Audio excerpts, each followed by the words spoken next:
ആണ്ടിലാണ് നാം ജീവിക്കുന്നത്.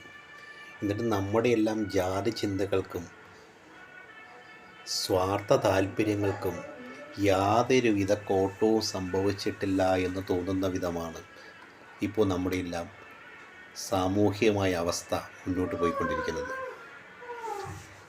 കഴിഞ്ഞ കുറേ വർഷങ്ങളായിട്ട് എടുത്തു കഴിഞ്ഞാൽ കേരളത്തിൽ ഈ ജാതീയ മനോഭാവം, ജാതി സ്പിരിറ്റ് മുമ്പൊന്നുമില്ലാത്തതിനേക്കാൾ കൂടുതൽ വലിയ തോതിൽ കൂടി വരുന്നു എന്നത് വളരെ വേദനയുണ്ടാക്കുന്ന ഒരു കാര്യമാണ്.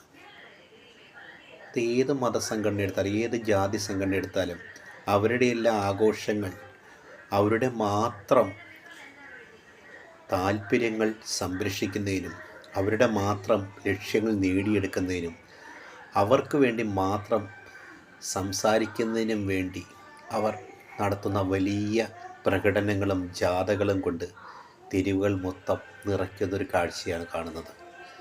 പൊതുവെ ഇന്നത്തെ സമൂഹം എടുത്തു കഴിഞ്ഞ സമൂഹത്തിൽ മൊത്തത്തിൽ ഇങ്ങനെ ജാതി ജീർണതയുടെ ഒരു വല്ലാത്തൊരവസ്ഥ സംജാതമായിരിക്കുന്നു എന്ന് നമുക്ക് നോക്കിയാൽ കാണാൻ കഴിയും. എല്ലാ മതവും എല്ലാ ജാതി, അതിൻ്റെ 100 കണക്കിന് ജാതി സംഘടനകളൊക്കെ തന്നെ അവരുടെ ജാതി മതാധ്യക്ഷൻ്റെ പിറന്നാൾ ആഘോഷങ്ങളും ചരമദിനവും എന്നുവേണ്ട സകല ചടങ്ങുകളും വലിയ തോരണാദികൾ കെട്ടിക്കൊണ്ട് വലിയ ആഘോഷമാക്കി മാറ്റുകയാണ്. പല സ്ഥലങ്ങളിൽ ഇത് റോഡുകളൊക്കെ ബ്ലോക്കാക്കുന്ന തരത്തിൽ വരെ എത്തി നിൽക്കുന്നു. യാതൊരുവിധ നേട്ടങ്ങൾ സമൂഹത്തിന് ഇത് കൊടുക്കുന്നില്ല.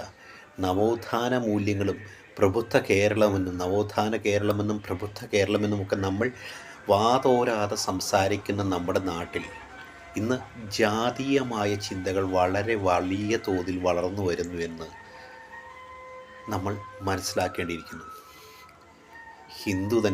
ഹിന്ദുവിൽ തന്നെ നായരുടെ കേരളം, ഈഴവൻ്റെ കേരളം, പുലയൻ്റെ കേരളം, വിശ്വകർമ്മൻ്റെ കേരളം, ഇങ്ങനെ ബ്രാഹ്മണൻ്റെ കേരളം, ഇങ്ങനെ ഓരോ മതവിഭാഗവും അവൻ്റെ ജാതി സ്പിരിറ്റ്, അവൻ്റെ ജാതീയ ചിന്തകൾ കൊണ്ട് കേരളത്തെ അങ്ങ് അപ്പാടം മാറ്റിമറക്കാൻ ഇറങ്ങി പുറപ്പെട്ടിരിക്കുന്നൊരവസ്ഥയാണ്.